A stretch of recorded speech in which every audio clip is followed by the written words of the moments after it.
discuss the water cycle. What is water cycle? And we know that the water is most important and abundant component in the environment, and water is generally called as universal solvent because majority of the solutes are dissolved in the water, right?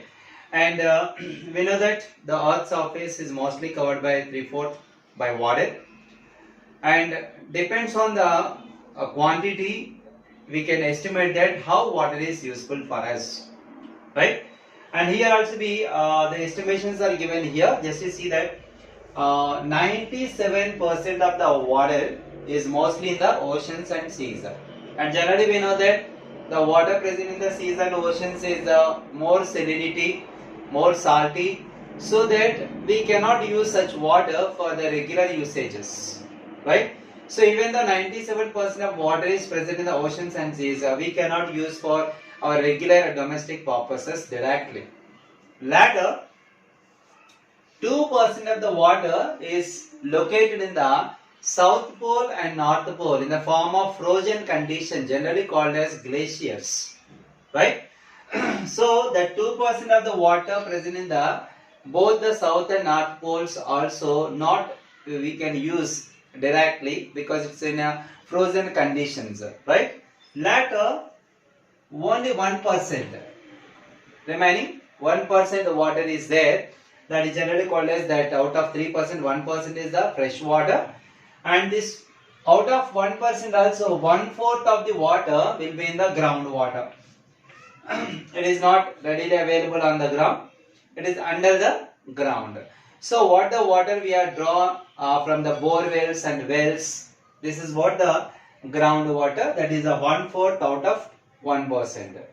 Later, 0.009% of the water is present in the rivers and lakes. Rivers and lakes. That's what the visible water and directly what we are using for the domestic purposes and the drinking purposes, whatever, is 0.009%. So means that out of 100%, the water directly consumed by the humans and utilization is very, very less quantity, right?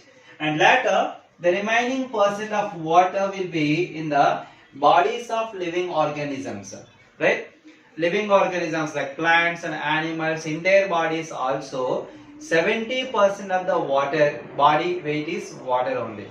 So that the rest of the water will be in the living organisms. So by knowing these calculations, we can easily understand that how much water is readily available for us for domestic purposes, and depends on that we have to conserve the water. So majority of the people in the places where water is more available, they are wasting the water. So by knowing all these calculations, we should come to know the reality, and then we have to conserve the water, and we are stop using the excess of water, and we are stop wastage the water, right?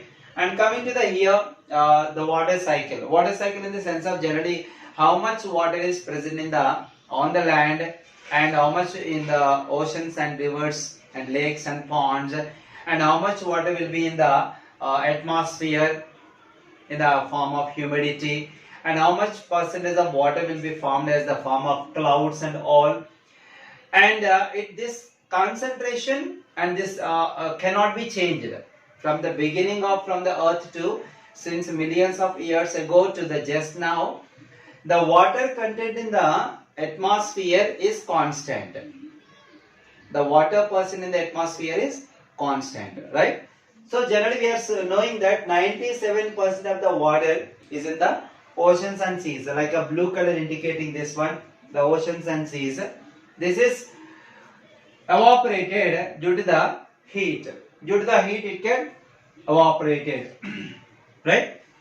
So after the evaporation, the water get condensed and forming like a clouds, it seems, right? These are the evaporated water is converted into the clouds. Whenever these clouds are condensed and cooled, in the sense of cooled, generally whenever water get boiled by 100 degrees temperature, it get evaporated and it is going up in the sky. right? And that evaporated water, when it becomes cool, then it can be converted into water droplets, right? So whenever these clouds are condensed, condensation in the sense of become cool, then water droplets, the evaporated water is very small droplets. Whenever they condensed, automatically the small droplets are together, they can join and becoming the large size of water droplet. Whenever that water droplet is too much hard, it cannot be held in the air. So that can comes down in the form of rain. That is called, these are the droplets are indicating that the evaporated water, whenever it get condensed and becoming the heavy in weight, it cannot hold it by air and it is coming down in the form of rain. You can see that the water can be fall on both, everywhere it can be fall, right? On the mountains and in the oceans directly and on the land, everywhere. This green color indicating the grasslands, for example. So this water can be comes down in the form of rain on all the places, So when the water get rained and directly falls on the water sources like oceans, seas and rivers and lakes, it's not a problem. But complete water which is coming down in the form of rain, it cannot be directly mixes with the water resources, right? Some water will be placed on the mountains and some on the grasslands and some on the some other places like a forest, right? So that how much rain it can be comes down, the same amount cannot be reached to the oceans and seas and rivers and ponds and lakes, right? Somewhat amount of water is utilized by the plants, and we know that plants are the most important organisms in the world, because without plants we cannot survive, because without plants we cannot get oxygen, without plants we cannot survive, because without food. The plants are the only organisms which preparing food material by the process of photosynthesis. We know that to prepare the food material by the process of photosynthesis, also plants require water. So when water is available, then only plants prepare the food material by the process of photosynthesis, and they can produce the food and they can produce the oxygen. Then the other organisms can directly or indirectly, it depends on the plants, and they can be survived, right? So water is most important for the plant survival also. So water is not only for the plants but also animals. For example, according to the priority, air, water and food. Without air we cannot survive more than few minutes. Without water we cannot survive more than few hours. Without food we cannot survive more than few days. So depends on the priority, the second place occupied by water. So without water, even organisms like animals and humans also cannot survive, right? So that when water is available, when we are consuming water, that is useful for digestion process also, and it can be separating the waste materials. For example, in the human body, when you are consuming water, that water mixes with the blood and it can bring the waste materials along with it and coming out of the body in the form of urine and in the form of sweat, right?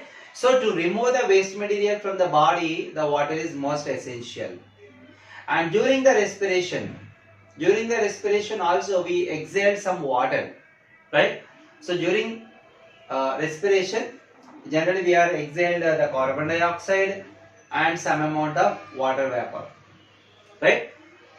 right? And this is the water, how much water comes down, the same amount may not be received by the water resources, and somewhat is evaporated and forming the clouds. When clouds are condensed and this water droplets becoming the larger size, they can comes down in the form of rain, and again they can be reach the water resources, and it is finally when you observe that the water droplets, the water will be recycling. It's a cyclic process. That's why it is called a cycle, water cycle, right? So water is coming down and reaching the water resources, evaporated, formation of clouds and condensation. Again they are coming down to the earth in the form of rains. And meanwhile the humans are consuming, the animals are consuming, some plants also consuming for their survival, and they are releasing some water, and that water again going up in the sky in the form of water vapor. So this is what the most important, the second abundant component in the environment, water cycle.